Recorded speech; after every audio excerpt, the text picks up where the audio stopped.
తెలియజేస్తూ ముగిస్తున్నాను. భారత్ మాతాకి, భారత్ మాతాకి.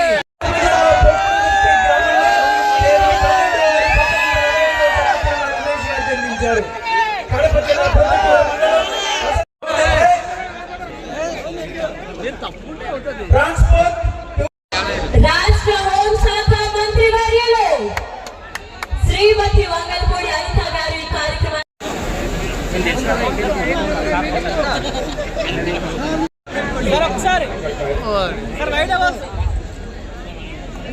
దయచేసి ఫోకస్ క్లబ్లు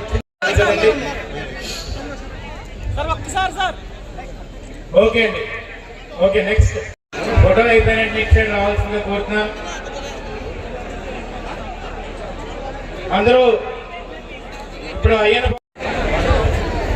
కేఎస్ఎన్ రాజు గారిని వేదికలు అలంకరించవలసిందిగా కోరుతున్నాం. సత్కారం చేస్తున్నారు. థ్యాంక్ యూ రాజు గారు. నర్సీపట్నం గడ్డ మీదకి వచ్చినందుకు సెల్ఫీలు అయి ఉంటామా పక్కకి రండి. ఒక సభకు ఒక సాంప్రదాయం ఉంటుంది. మన అసెంబ్లీకి కంపల్సరీగా స్పీకర్ స్థానంలో కూర్చోబెట్టి ఎవరినైనా అన్ని పార్టీల వాళ్ళు ఫ్లోర్ లీడర్స్ వచ్చి సాధారణంగా ఆయన తీసుకెళ్ళి కుర్చీలో కూర్చోబెడతారు. అయ్యన పాత్రుడు అంటే భయమో తెలియదు, అయ్యన పాత్రుడు గారు తీసుకెళ్ళి ఇష్టం లేదో తెలియదు. అయ్యన పాత్రుడు గారి పేరు చెప్పిన దగ్గర నుంచి కూడా ప్రత్యేక హోదా గురించి మాట్లాడేసి ప్రతిపక్ష హోదా గురించి మాట్లాడుతున్నాడు ఈ జగన్మోహన్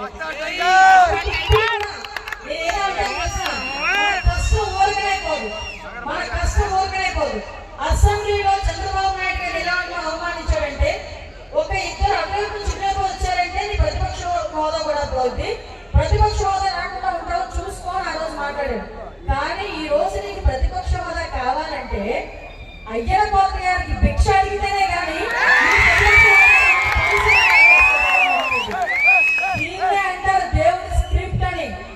ఇది దేవుడి స్క్రిప్ట్ అంటే.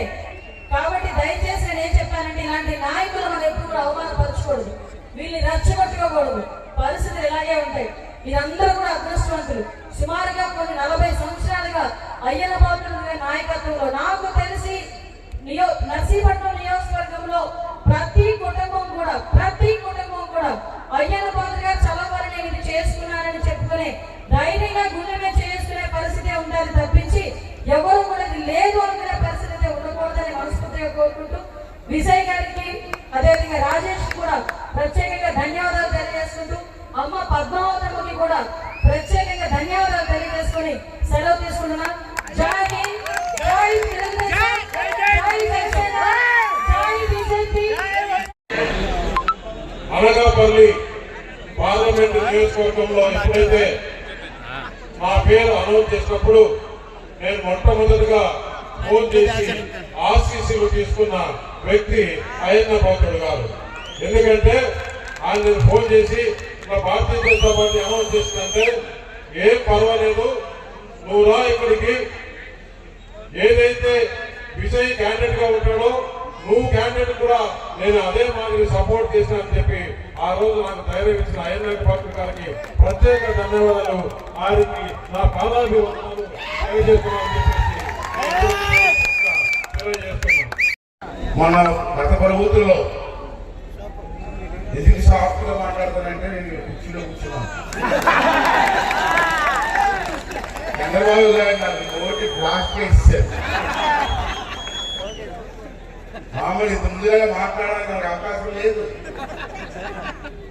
అధ్యక్ష అంటే ఏమమ్మా కుర్చీ కాదు విలువది, రాజ్యాంగం పద్ధతి కుర్చీ అది. ఎవరికో కానీ అదృష్టం రాదు.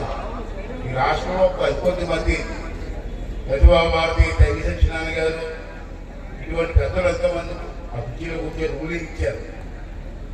నాకు చంద్రబాబు నాయుడు కుర్చీలో కూర్చోబెట్టారు. నా బాడీ లాంగ్వేజ్ గా కుర్చీ సరిపోతలేదు, అది బాధ నాకు. సరే పెద్దలు ఇచ్చారు, నేను అసెంబ్లీలో మాట్లాడుతున్నారు, అది చూసుకుంటారు. నాకు మీరు ఇచ్చింది చంద్రబాబు నాయుడు గారు నాకు ఇచ్చింది పదవి కాదు, బాధ్యత. ఆ బాధ్యత భుజాన వేసుకొని నేను పనిచేస్తాను.